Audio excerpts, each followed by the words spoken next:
Ever wonder how some people pack on muscle so quickly? A lot of it comes down to one key player, testosterone. But how does it actually work? It's not magic, it's science. When you lift weights, you create tiny micro tears in your muscle fibers.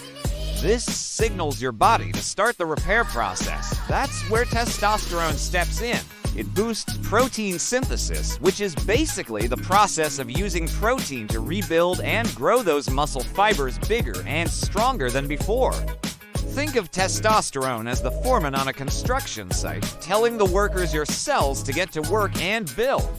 It also increases the number of satellite cells, which are like stem cells for your muscles, further helping with repair and growth. So, consistent training and a healthy lifestyle can really optimize this amazing natural process. Thanks for watching, and if you found this helpful, don't forget to like and subscribe for more fitness science.